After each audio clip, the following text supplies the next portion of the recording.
এক গরিব কৃষক সকাল সকাল ঘুম থেকে ওঠে, কারণ তাকে মাঠে যেতে হবে। তারপর কৃষক বিছানা থেকে নেমে মাঠে যাওয়ার জন্য রওনা দেয়। সে যখন দরজার কাছে আসে, বাইরে তাকায়, তখন সে দেখতে পায় যে তার বাড়ির পাশে এক লোক নতুন বাড়ি নিয়েছে। একটা ট্রাক থেকে ড্রাইভার বিছানা নামিয়ে ঘরের ভিতরে নিয়ে যাচ্ছে। তারপর আবার ট্রাকের কাছে ফিরে এসে এবার ভিতর থেকে একটা সোফা বের করে ঘরের ভিতরে নিয়ে গেল। বাড়ির মালিক জিনিসপত্র এনে দেওয়ার জন্য ট্রাক ড্রাইভারকে অনেক টাকা দেয়। টাকা নেওয়ার পর ট্রাক ড্রাইভার ট্রাকের কাছে এসে বসে, তারপর ট্রাক স্টার্ট করে সেখান থেকে চলে যায়। এটা দেখে কৃষক মনে মনে ভাবে যে এত রোদে সারাদিন মাঠে কাজ করার চেয়ে ট্রাক চালিয়ে আরামে বসে টাকা উপার্জন করাই অনেক ভালো। এই কথা ভেবেই সে মাঠের দিকে রওনা দিয়ে দেয়। তারপর কৃষক মাঠে পৌঁছে ট্রাক কেনার জন্য টাকা জোগাড় করতে রোদের মধ্যে হাড় ভাঙা খাটুনি খেটে গম কাটতে শুরু করে। তারপর কৃষক গমের বস্তাগুলোকে মাথায় করে ফ্যাক্টরিতে বিক্রি করার জন্য রওনা হয়। গম বিক্রি করার জন্য সে রাইস্টারের ফ্যাক্টরিতে আসে। রাইস্টার সেখানে বসে চা খাচ্ছিল। চাষি তার কাছে এসে গমের বস্তাগুলো দেয়। রাইস্টার গম দেখে বলে দাম একটু কম পাবে, কারণ গমগুলো ভালো না, গমে অনেক ময়লা আছে। এই বলে সে কৃষককে গমের দাম বাবদ কিছু টাকা দেয়। সেই টাকা নিয়ে কৃষক তাড়াতাড়ি করে ট্রাক কেনার জন্য রওনা হয়।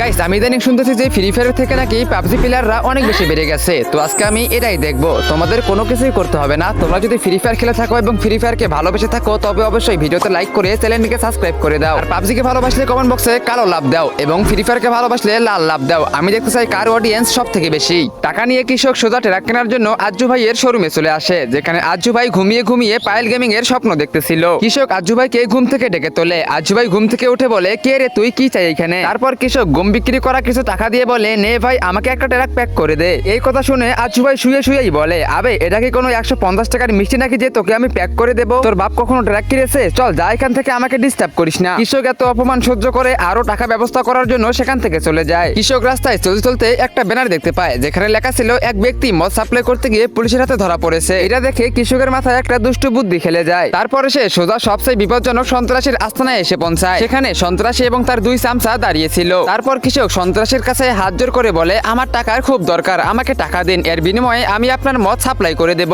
এই কথা শুনে সন্ত্রাসী বলে, আচ্ছা ঠিক আছে, এই মদের টেম্পুটা নিয়ে যা আর আমার মদগুলো সাপ্লাই করে দে। এরপরে কৃষক সেই টেম্পুটাকে নিয়ে সবার আগে তার খেতে চলে যায়। এরপরে সে পুরো গাড়িটিকে গম দিয়ে ঢেকে ফেলে। এর কারণে মদের বোতলগুলোকে আর কোনোভাবেই দেখা যাচ্ছিল না। তারপরে কৃষক মদের বোতলগুলোকে সাপ্লাই করার জন্য রওনা দিয়ে দেয়। আর যখন সে বর্ডারে পৌঁছায়, তখন সে দেখে সামনে পুলিশ দাঁড়িয়ে আছে। এই কারণে কৃষক তার টেম্পুটাকে দাঁড় করায় এবং পুলিশ ভালো করে তার টেম্পুটার তল্লাশি চালায় এবং সেই তল্লাশি করে শুধু গমই দেখতে পায়। ভিতরে লুকিয়ে রাখা মদের বোতলগুলো তার নজরেই পড়ে না। এরপরে পুলিশ তাকে চলে যেতে বলে। একটু পরে কৃষক ঠিক সেই জায়গায় পৌঁছায় যেখানে মদের বোতলগুলোকে ডেলিভারি দেওয়ার কথা ছিল। এরপরে কৃষক তাড়াতাড়ি করে গাড়ি থেকে নেমে পড়ে এবং গুন্ডাদেরকে একটি কোড বলে। কোড শুনে গুন্ডাটি খুশি হয়ে যায় এবং তাকে মদ পাচার করার জন্য অনেকগুলো টাকা দিয়ে দেয়। কৃষক টাকা নিয়ে সেখান থেকে রওনা দিয়ে দেয় এবং সে তার পছন্দের একটি ট্রাক কিনে ফেলে এবং সে ট্রাক চালিয়ে এখন ধুমসে ইনকাম করবে।